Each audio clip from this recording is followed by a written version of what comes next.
ਤੁਹਾਡੇ ਆਪਣੇ ਚੈਨਲ 'ਤੇ ਤੁਹਾਡਾ ਬਹੁਤ-ਬਹੁਤ ਸਵਾਗਤ ਹੈ। ਮੈਨੂੰ ਪੂਰੀ ਆਸ ਹੈ ਕਿ ਤੁਹਾਡੀ ਤਿਆਰੀ ਬਹੁਤ ਵਧੀਆ ਚੱਲਦੀ ਹੋਵੇਗੀ ਅਤੇ ਮੇਰੀ ਅਰਦਾਸ ਹੈ ਕਿ ਤੁਸੀਂ ਸਾਰੇ ਇਸ ਵਾਰ ਜ਼ਰੂਰ ਟੈਟ ਪਾਸ ਕਰੋਗੇ।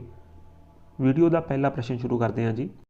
ਕਿਸ ਸੰਵਿਧਾਨਿਕ ਸੋਧ ਤੋਂ ਬਾਅਦ ਸਿੱਖਿਆ ਨੂੰ ਰਾਜ ਦੀ ਸੂਚੀ ਵਿੱਚੋਂ ਕੱਢ ਕੇ ਸਾਂਝੀ ਸੂਚੀ ਵਿੱਚ ਸ਼ਾਮਲ ਕੀਤਾ ਗਿਆ ਸੀ? 42ਵੀਂ ਸੋਧ 1976, 43ਵੀਂ ਸੋਧ 1977, 42ਵੀਂ ਸੋਧ 1972, 41ਵੀਂ ਸੋਧ 1977। ਸੰਵਿਧਾਨ ਦੀ 42ਵੀਂ ਸੋਧ ਜੋ 1976 ਦੇ ਵਿੱਚ ਹੋਈ ਸੀ, ਇਸ ਅਨੁਸਾਰ ਐਜੂਕੇਸ਼ਨ ਨੂੰ ਸਟੇਟ ਲਿਸਟ ਵਿੱਚੋਂ ਕੱਢ ਕੇ ਕਨਕਰੈਂਟ ਲਿਸਟ ਦੇ ਵਿੱਚ ਸ਼ਾਮਲ ਕੀਤਾ ਗਿਆ ਸੀ। ਅਗਲਾ ਪ੍ਰਸ਼ਨ ਦੇਖਦੇ ਹਾਂ ਜੀ। ਕਿਸ ਸੋਧ ਦੁਆਰਾ ਸਿੱਖਿਆ ਨੂੰ ਮੌਲਿਕ ਅਧਿਕਾਰ ਬਣਾਇਆ ਗਿਆ ਸੀ? 85ਵੀਂ ਸੋਧ 2001, 86ਵੀਂ ਸੋਧ 2002, 79ਵੀਂ ਸੋਧ 1999 ਅਤੇ 91ਵੀਂ ਸੋਧ 2003। ਜੀ ਜਿਹੜੀ 86ਵੀਂ ਸੋਧ 2002 ਹੈ, ਇਹ ਡੀਲ ਕਰਦੀ ਹੈ ਆਰਟੀਕਲ 21A ਦੇ ਨਾਲ, ਅਤੇ article 21A right to education ਨਾਲ ਸੰਬੰਧਿਤ ਹੈ, ਜਿਹਦੇ ਵਿੱਚ 6 ਸਾਲ ਤੋਂ 14 ਸਾਲ ਤੱਕ ਦੇ ਜਿੰਨੇ ਵੀ ਬੱਚੇ ਸਾਰਿਆਂ ਨੂੰ ਫ੍ਰੀ ਐਂਡ ਕੰਪਲਸਰੀ ਐਜੂਕੇਸ਼ਨ ਅਨਿਵਾਰਿਆ ਹੈ। ਅਗਲਾ ਪ੍ਰਸ਼ਨ ਦੇਖਦੇ ਹਾਂ ਜੀ। ਕਿਤੂਰ ਦੇ ਅੰਗਰੇਜ਼ਾਂ ਵਿਰੋਧੀ ਅੰਦੋਲਨ ਦੀ ਅਗਵਾਈ ਕਿਸ ਨੇ ਕੀਤੀ ਸੀ? ਅਹਿल्या ਬਾਈ ਹੋਲਕਰ, ਰਾਣੀ ਲక్ష్ਮੀ ਬਾਈ, ਰਾਣੀ ਚੰਨੰਮਾ, ਨਾਨਾ ਫਾਦਮਿਸ। ਇਹ ਜਿਹੜੀ ਕਤੂਰ ਦੀ ਅੰਗਰੇਜ਼ਾਂ ਵਿਰੁੱਧ ਜਿਹੜਾ ਅੰਦੋਲਨ ਹੋਇਆ ਸੀ, ਕਤੂਰ ਕਰਨਾਟਕ ਦਾ ਇੱਕ ਰਾਜ ਹੈ, ਇਹ ਰਾਣੀ ਚੰਨੰਮਾ ਨੇ ਕੀਤਾ ਸੀ। ਅੰਗਰੇਜ਼ਾਂ ਦੀ ਲੈਪਸ ਦੀ ਨੀਤੀ ਦੇ ਵਿਰੋਧ ਦੇ ਵਿੱਚ ਇਹਨਾਂ ਨੇ ਹਥਿਆਰ ਚੁੱਕੇ ਸੀ। ਸੀ ਜਵਾਬ ਬਿਲਕੁਲ ਸਹੀ ਹੈ ਜੀ। ਅਗਲਾ ਪ੍ਰਸ਼ਨ ਦੇਖਦੇ ਹਾਂ ਜੀ। ਹੇਬੀਅਸ ਕਾਰਪਸ ਦਾ ਕੀ ਅਰਥ ਹੈ? ਬੰਦੇ ਨੂੰ ਪੇਸ਼ ਕਰਨਾ, ਬੰਦੇ ਨੂੰ ਸਜ਼ਾ ਨਾ ਦੇਣਾ, ਬੰਦੇ ਨੂੰ ਕਿਤੇ ਜਾਣ ਤੋਂ ਰੋਕ ਦੇਣਾ, ਜਾਂ ਬੰਦੇ ਨੂੰ ਕੈਦ ਕਰਨਾ। ਇਸ ਰਿਟ ਦੇ ਅਧੀਨ ਜਿਸ ਵੀ ਬੰਦੇ ਨੂੰ ਗ੍ਰਿਫਤਾਰ ਕੀਤਾ ਜਾਂਦਾ ਹੈ, ਉਹਨੂੰ ਜੱਜ ਦੇ ਸਾਹਮਣੇ ਪੇਸ਼ ਕੀਤਾ ਜਾਂਦਾ ਹੈ, ਤਾਂ ਕਿ ਇਹ ਦੇਖਿਆ ਜਾ ਸਕੇ ਕਿ ਇਸ ਬੰਦੇ ਨੂੰ ਨਜ਼ਰਬੰਦ ਕਰਨ ਦਾ ਕੋਈ ਕਾਨੂੰਨੀ ਆਧਾਰ ਹੈਗਾ ਕਿ ਨਹੀਂ ਹੈਗਾ। ਇਹ ਜਵਾਬ ਬਿਲਕੁਲ ਸਹੀ ਹੈ ਜੀ। ਸਕਰੀਨ 'ਤੇ ਤੁਸੀਂ ਅਗਲਾ ਪ੍ਰਸ਼ਨ ਦੇਖ ਰਹੇ ਹੋ। ਇੱਕ ਰਾਜਨੀਤਿਕ ਪ੍ਰਣਾਲੀ ਜਿਸ ਵਿੱਚ ਇੱਕ ਤੋਂ ਵੱਧ ਪੱਧਰ ਦੀਆਂ ਸਰਕਾਰਾਂ ਹੋਣ ਦਾ ਵਰਣਨ ਕੀਤਾ ਜਾ ਸਕਦਾ ਹੈ, ਉਸ ਨੂੰ ਕੀ ਕਹਿੰਦੇ ਹਨ? ਗਣਤੰਤਰਾਤਮਕ, ਸੰਘੀ, ਧਰਮ ਨਿਰਪੱਖ ਜਾਂ ਉਦਾਰਵਾਦੀ। ਇਹਦਾ ਸਹੀ ਜਵਾਬ ਹੈ ਜੀ ਸੰਘੀ ਜਾਂ ਫੈਡਰਲ। ਬੀ ਆਪਸ਼ਨ ਬਿਲਕੁਲ ਸਹੀ ਹੈ ਜੀ। ਅਗਲਾ ਪ੍ਰਸ਼ਨ ਦੇਖਦੇ ਹਾਂ। ਮੌਰੀਆ ਰਾਜਵੰਸ਼ ਦੇ ਅਸ਼ੋਕ ਦੁਆਰਾ ਲੜੀ ਗਈ ਕਲਿੰਗਾ ਦੀ ਲੜਾਈ ਵਾਲੀ ਥਾਂ ਕਿਸ ਰਾਜ ਵਿੱਚ ਸਥਿਤ ਹੈ?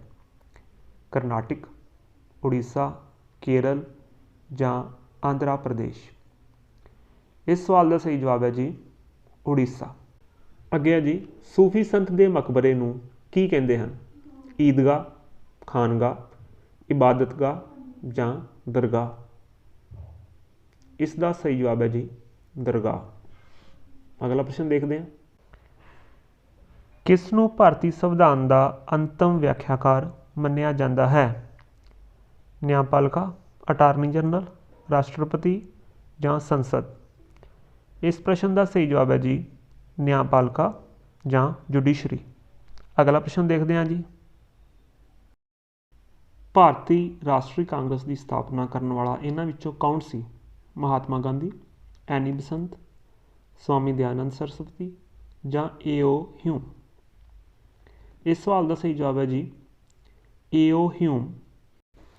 ਏ.ਓ. ਹਿਊਮ ਇੱਕ ਰਿਟਾਇਰਡ ਬ੍ਰਿਟਿਸ਼ ICS ਅਧਿਕਾਰੀ ਸੀ, ਜਿਸ ਨੇ ਪੜ੍ਹੇ ਲਿਖੇ ਭਾਰਤੀਆਂ ਵਿੱਚ ਸਿਵਲ ਅਤੇ ਰਾਜਨੀਤਿਕ ਗੱਲਬਾਤ ਲਈ ਇੱਕ ਪਲੇਟਫਾਰਮ ਬਣਾਉਣ ਲਈ ਇੰਡੀਅਨ ਨੈਸ਼ਨਲ ਕਾਂਗਰਸ ਦੀ ਸਥਾਪਨਾ 1885 ਵਿੱਚ ਕੀਤੀ ਸੀ। ਅਗਲਾ ਪ੍ਰਸ਼ਨ ਦੇਖਦੇ ਹਾਂ ਜੀ। ਇਹਨਾਂ ਵਿੱਚੋਂ ਕਿਹੜੀ ਹਾੜੀ ਦੀ ਫਸਲ ਹੈ? ਮੱਕੀ, ਜੌਂ, ਬਾਜਰਾ ਜਾਂ ਕਪਾਹ। ਦੇਖੋ ਜੀ, ਜਿਹੜੀ ਹਾੜੀ ਦੀ ਫਸਲ ਹੁੰਦੀ ਹੈ, ਉਹ ਹਾੜ ਦੇ ਮਹੀਨੇ ਵੱਢੀ ਜਾਂਦੀ ਹੈ ਅਤੇ ਸਾਉਣੀ ਦੀਆਂ ਫਸਲਾਂ ਸਾਉਣ ਦੇ ਮਹੀਨੇ ਬੀਜੀਆਂ ਜਾਂਦੀਆਂ ਨੇ। ਹਾੜੀ ਦੀ ਫਸਲ ਹੁੰਦੀ ਹੈ ਜੀ ਕਣਕ, ਅਤੇ ਜੌਂ ਵੀ ਹਾੜੀ ਦੀ ਫਸਲ ਹੈ। ਜਿਹੜੀ ਮੱਕੀ, ਬਾਜਰਾ ਅਤੇ ਕਪਾਹ ਹੈ, ਇਹ ਸਾਉਣੀ ਦੀਆਂ ਫਸਲਾਂ ਹਨ। ਅਗਲਾ ਪ੍ਰਸ਼ਨ ਦੇਖਦੇ ਹਾਂ ਜੀ। ਹਿੰਦੂ ਉੱਤਰਾਧਿਕਾਰੀ ਐਕਟ ਵਿੱਚ 2005 ਦੀ ਸੋਧ ਨੇ ਹੇਠ ਲਿਖਿਆਂ ਵਿੱਚੋਂ ਕੀ ਪ੍ਰਦਾਨ ਕੀਤਾ? ਵਿਆਹ ਨਾਲ ਸੰਬੰਧਿਤ ਕਿਸੇ ਵਿਸ਼ੇਸ਼ ਕਾਨੂੰਨ ਦਾ ਹਿੰਦੂ ਭਾਈਚਾਰੇ ਦਾ ਅਧਿਕਾਰ, ਤਲਾਕ ਤੋਂ ਬਾਅਦ ਮੁਆਵਜ਼ਾ ਦੇਣ ਦੀ ਜ਼ਿੰਮੇਵਾਰੀ ਤੋਂ ਮਰਦਾਂ ਦੀ ਸੁਰੱਖਿਆ ਦਾ ਅਧਿਕਾਰ, ਘੱਟ ਗਿਣਤੀ ਭਾਈਚਾਰਿਆਂ ਦਾ ਧਾਰਮਿਕ ਸਕੂਲ ਖੋਲ੍ਹਣ ਦਾ ਅਧਿਕਾਰ, ਪਰਿਵਾਰਕ ਜਾਇਦਾਦ ਵਿੱਚ ਔਰਤਾਂ ਦਾ ਬਰਾਬਰ ਹਿੱਸਾ ਪਾਉਣ ਦਾ ਅਧਿਕਾਰ। ਇਹ ਜਿਹੜਾ ਹਿੰਦੂ ਉੱਤਰ ਅਧਿਕਾਰੀ ਐਕਟ ਸੀ, ਜਿਹਦੇ ਵਿੱਚ 2005 'ਚ ਸੋਧ ਕੀਤੀ ਗਈ, ਇਹ ਸੀ ਪਰਿਵਾਰਕ ਜਾਇਦਾਦ ਵਿੱਚ ਔਰਤਾਂ ਦਾ ਬਰਾਬਰ ਹਿੱਸਾ ਪਾਉਣ ਦਾ ਅਧਿਕਾਰ। ਚੌਥਾ ਆਪਸ਼ਨ ਬਿਲਕੁਲ ਸਹੀ ਹੈ ਜੀ। ਅਗਲਾ ਪ੍ਰਸ਼ਨ ਦੇਖਦੇ ਹਾਂ। ਹੇਠ ਲਿਖੀਆਂ ਨਦੀਆਂ ਵਿੱਚੋਂ ਕਿਹੜੀ ਸੁੰਦਰਬਨ ਡੈਲਟਾ ਬਣਾਉਂਦੀ ਹੈ? ਮਹਾਨਦੀ ਅਤੇ ਗੋਦਾਵਰੀ, ਕ੍ਰਿਸ਼ਨਾ ਅਤੇ ਕਾਵੇਰੀ, ਗੰਗਾ ਅਤੇ ਬ੍ਰਹਮਪੁੱਤਰ, ਨਰਮਦਾ ਅਤੇ ਤਾਪੀ।